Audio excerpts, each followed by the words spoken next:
کلیپ ویدیویی از آیت الله خامنه‌ای پیرو بعد از اعدام آیت الله نمر ایشون در واقع افاضات و مطالبی ارائه کردند که در این مورد اظهار نظرشون رو میشنویم. ایشون قتل یک انسان عالم و آمر به معروف ناهی از منکر، دارای تعصب دینی، غیرت دینی، این رو انسان به قتل برسانه، شهید کنه، این واقعا جنایت بزرگی است. و اما خطاست به خاطر اینکه این خون دامن اینا رو خواهد گرفت. بلاش تردیدی نداشته باشند سیاستگزاران و مجریان و سیاست سازان دولت سعودی، تردید نکنن که این خون دامن اینا رو خواهد گرفت، پدرشون در میاره. خدای متعال از خون بیگناه نمیگذره. چکرم متخرم. استاد قیمتی، مطالبی از آیت الله خامنه‌ای بود. چرا عربستانی ها شاید گفته بشه، چرا عربستانی ها و دیگر کشورهای اسلامی این قضایا رو به این قضایا احترام نمیگذارن، به خون انسان ها احترام نمیگذارن؟ جناب استاد هاشمی، اجازه بدید بنده خطاب به جناب آیت الله خامنه‌ای عرض کنم. جناب آیت الله خامنه‌ای، لم تقولون ما لا تفعلون. گفتید که قتل انسان عالم واقعا جنایت است. از خود بپرسید چند تا عالم سنی را کشتید؟ چند عالم سنی آمر به معروف و ناهی از منکر را سر بریدید؟ از خود بپرسید آیا این بلایی که الان در ایران بر سر شما داره میاد، از قحطی و از فقر و از ناامنی، آیا این جواب خونهای به نام ریخته نیست که حضرت علی فرمودید این خون دامن اینها را خواهد گرفت و پدرشون را در می‌آورد؟ آیا این خونهای علمای بیگناه دامن شما را نگرفته و پدر شما را در نیاورده؟ بیش از 70 عالم را نکشتید و سر نبریدید؟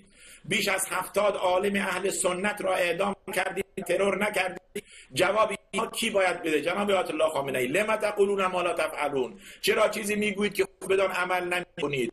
چرا چیزی میگویید که خود دستتون تا بازو آلوده بخون این علمای اهل سنت هست؟ علمای آمرین به معروف و ناهی عن منکر بودند، علمایی بودند که هرگز دعوت به تنش نمیدادند، علمایی بودند که همش تعریف از حکومت شما میکردند، علمایی بودند که شما فقط از علم آنها ترسیدید، از فکر آنها ترسیدید و آنها را کشتید. به ناحق منتظر عقاب اون روز باش، هنوز عقاب بهت نرسیده. این را به خود میگفتید. نمرن نمر، آقای نمر باقرن نمر که داشت آشوب میکرد، آمر به معروف نبود، لعنت صحابه میکرد، لعنت ابوبکر و عمر میکرد، لعنت حکام آل سعود میکرد، خلاف دستور ولی امر حرف میزد، مردم را تشویق میکرد بر شورش و بر خروج علیه ولی امر.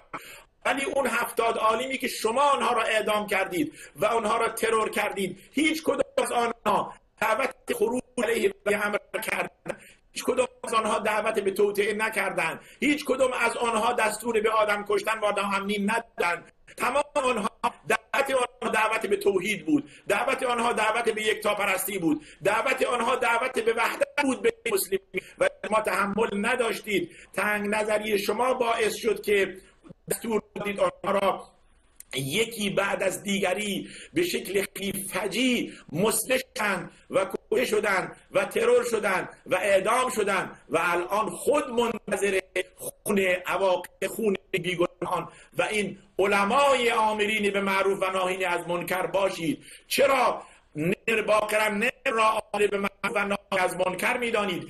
بیایی ها و صیادها و کاظمی ها و مفتیزادها و ربیعی ها و مظفریان ها و این بزرگانی که شما و این دهواری ها اخیراً را ترور کردید و اینها را علمای فسق میدانید، اینها را علمای شورش میدانید، اینهایی که از شما تمجید میکردن، حتی دست به سلاح نزدن، مخالف شورش بودن، همیشه دستور میدادن برای آرامش و حفظ وحدت، از شما تعریف و تمجید میکردن، از شما از حکومت شما برای برپای وحدت تلاش میکردن، ولی شما تحمل بودن آنها را نداشتید و آنها را اعدام کردید به تهمت‌های واهی، به تهمت‌هایی که اینها وهابی‌اند و سلفی‌اند.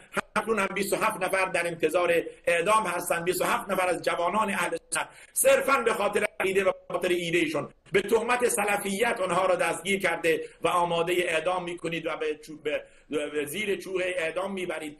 اینها عواقب وخیمی است. جناب آیت الله، یک مشاور و یک دوست خوب برای شما نمونده که شما را نصیحت کند از این وضعیتی که انجام میگیره و از این وحشت و این خونریزی که تازه در ایران بنده عرض میکنم، اون خونهایی که در سوریه به نخ ریخته شد، 300,000 نفر ملت سوریه را به خون کشاندید. آه اینها باید کی شما را بگیرد. منتظر عواقب اینها هم باشید. اگر در دنیا شد در آخرت گریبان شما را خواهد گرفت و از این روز بترسید و باید خواب از چشم شما گرفته شود. این ناامنی که در منطقه به وجود آورده اید عواقب آن را خواهید چشید و عذاب الهی در انتظار تمام ظالمان است.